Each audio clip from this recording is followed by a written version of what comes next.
আসসালামু আলাইকুম। Skill enhancement centre গ্রুপে সবাইকে জানাচ্ছি আন্তরিক শুভেচ্ছা ও অভিনন্দন। তার সাথে জানাচ্ছি পয়লা বৈশাখের অগ্রিম শুভেচ্ছা। আমি জানি এই লকডাউনের সময় কারো মন পুরোপুরিভাবে সতেজ নেই, কিন্তু আমাদের দেশের যে অবস্থা, এই অবস্থার মধ্যেই আমাদের ঘরে থাকাটাই সবচেয়ে বেশি নিরাপদ। এই করোনা ইস্যুতে পুরো বিশ্বের ইন্ডাস্ট্রি দিন দিন ফল ডাউন হচ্ছে। তার সাথেই বাংলাদেশ ইন্ডাস্ট্রিও কিন্তু এগিয়ে নেই। বাংলাদেশি ইন্ডাস্ট্রিগুলো দিন দিন ফল ডাউন হচ্ছে। এক জরিপ অনুযায়ী দেখা গিয়েছে বাংলাদেশে পার ডে প্রায় $100 মিলিয়ন লস গুনতে হচ্ছে গার্মেন্টস ইন্ডাস্ট্রিতে। তার সাথে করোনা ইস্যুতে 1 মিলিয়ন গার্মেন্টস ওয়ার্কার্স চাকরি হারানোর সম্ভাবনা রয়েছে। এই করোনাই আমাদেরকে চোখে আঙুল দিয়ে দেখিয়ে দিয়েছে আমাদের ডিজিটাল মাধ্যমে কতটুকু আধুনিক করা উচিত ছিল, এই ডিজিটাল প্ল্যাটফর্মটাকে কতটুকু আধুনিক করার দরকার ছিল। আর এই ডিজিটাল প্ল্যাটফর্মটাকে কীভাবে ইউজ করতে হবে সেটা আমাদের এই করোনাটাই আমাদেরকে অনেক বেশি শিখিয়ে দিয়েছে।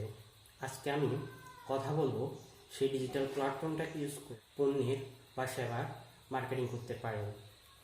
প্রথমে আমি বলবো এই ডিজিটাল মার্কেটিং বিষয়টা কি।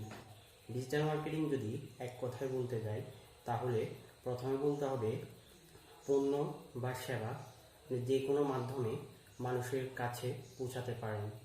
এই পৌঁছানোটা হলো বাজারজাতকরণ বা মার্কেটিং।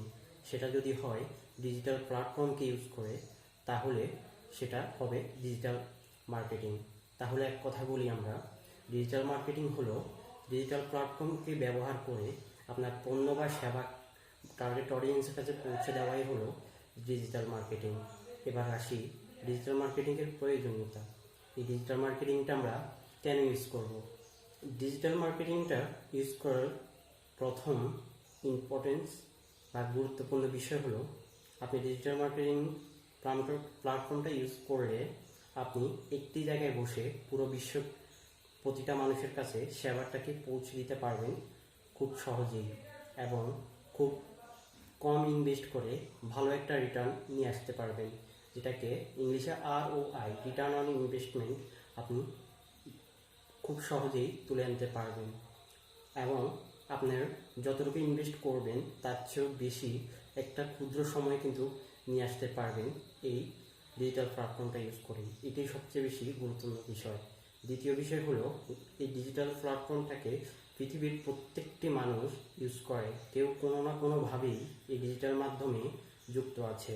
আপনি মোবাইল, ইন্টারনেট, ইমেইল বা যে কোনো মাধ্যম, সোশ্যাল মিডিয়ার মাধ্যমে আপনি মানুষের কাছে পৌঁছে যেতে পারবেন এই ডিজিটাল প্ল্যাটফর্মটা ইউজ করে।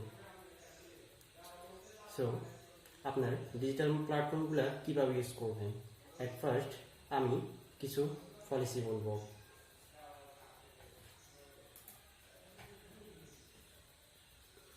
আপনার প্রথম যে বিষয়টা করতে হবে সেটা হলো মার্কেট রিসার্চ।